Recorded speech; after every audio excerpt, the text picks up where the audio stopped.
आप सबने कभी तराजू देखा है? देखा है ना?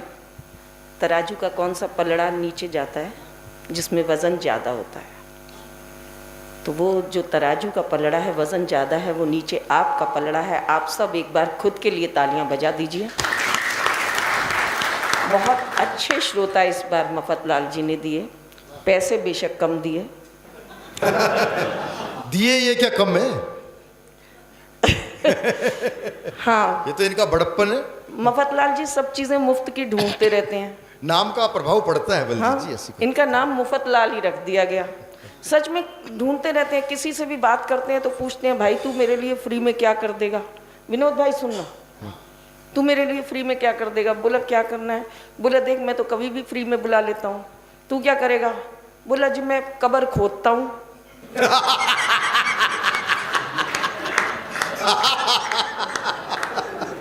फ्री में खोद दूंगा।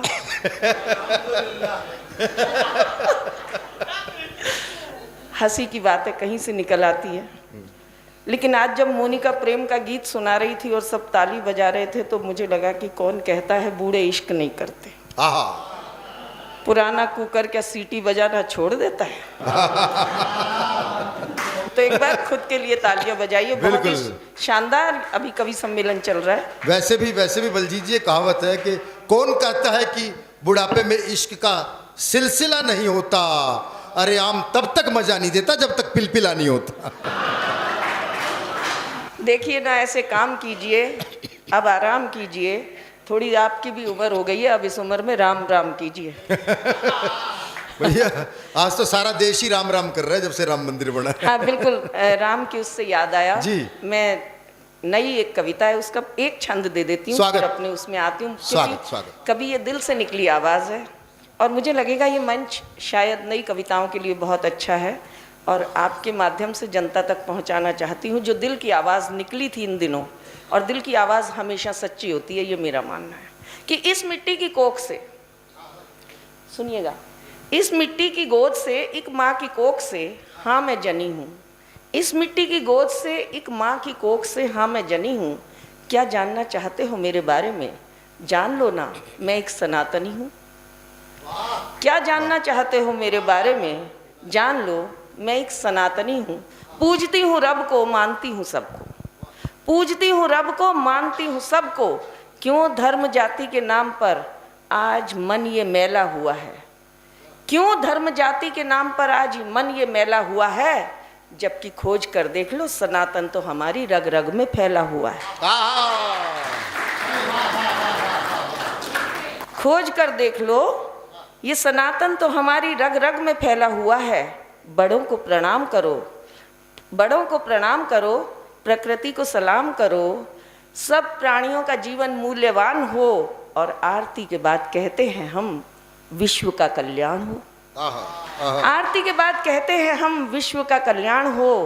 इन्हीं परंपराओं को मानने वाला फूल हूँ, ना कि नफरत फैलाने वाली नागफनी हूँ। क्या जानना चाहते हो मेरे बारे में? बस इतना जान लो, मैं एक सनातनी हूँ। वाह वाह वाह वाह वाह वाह। इस मिट्टी की गोद से, एक माँ की कोख से हाँ मैं जनी हूँ। क्या जानना चाहते हो मेरे बारे में? जान लो, मैं एक सनातनी हूँ। क्या बात है, वाह। तो ये छोटी छोटी कविताएं हम लोग आप तक पहुंचा देते हैं, लेकिन आपकी जो तालियां हैं वो हौसला दे देती हैं, तो अच्छा लगा और बहुत बहुत साधुवाद। रही बात हंसने की, हाथ से कहीं से निकल आता है। मैं तो जिस खानदान में हूँ, सरदारों के खानदान में हूँ, हमें हंसने के लिए कहीं नहीं जाना पड़ता। हम तो आँख खोले सामने सरदार। वैसे मैं टेंशन लेती नहीं, मैं जिस खानदान से हूँ हम टेंशन नहीं लेते। आप सबको पता है, हम तो 10 साल तक देश की गद्दी पर चुपचाप बैठे रहे, हमने टेंशन नहीं ली। सारे देश ने टेंशन ली, हम बोले हमने नहीं ली। क्या करना है, टेंशन लेना ही नहीं चाहिए। हम हिंदुस्तानी टेंशन ही अजीब तरह की लेते हैं। अमेरिका में लाइट चली जाए लोगों को टेंशन होती है, वो पावर हाउस को फ़ोन करते हैं। जर्मनी में लाइट चली जाए टेंशन हो जाती है, इलेक्ट्रिशियन को फ़ोन करते हैं। एक हमारे हिंदुस्तान में लाइट चली जाए, मेरे पति बेटे को आवाज़ लगाते हैं, काके देखी साड़ी गई, पड़ोसी दी भी गई। तो टेंशन नहीं लो, मस्ती में रहो। और रही टेंशन, आप देखो हाथ से कहाँ से निकलता है। मैं तो एक दिन घर गई, स्कूल से घर गई तो हमारी पड़ोसन गुजर गई थी। मैंने देखा सारा अपार्टमेंट वहाँ, लेकिन मेरी सरदार जी मुझे दिखे ही नहीं। मैं गई अंदर, मैंने देखा सरदार जी घर पर ही चुपचाप बैठे हैं, मनुष्य शक्ल। मैंने कहा सरदार जी घर पर ही बैठे हो मुंह लटकाए, अगले की पत्नी गुजर गई, क्यों नहीं अफसोस कराए। वो मेरी ओर देख के बोले तू ही बता किस मुंह से जाऊं, अगले की दूसरी मर गई, मैं एक बार भी नहीं बुलाऊं।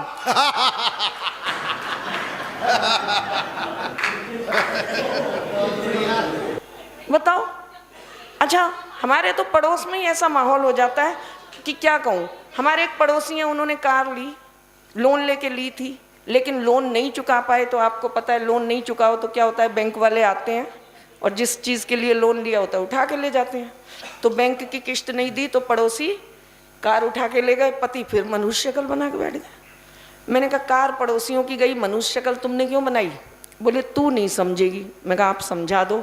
बोले देख, पड़ोसी ने लोन लेके कार ली। मैं कहा हाँ जी। बोले लोन की किस्त नहीं दी। मैं कहा हाँ जी। बोले बैंक वाले आए कार उठा के ले गए। मैंने कहा हाँ जी। बोले काश पहले पता होता, लोन लेके शादी करवाता, किस्त नहीं चुकाता।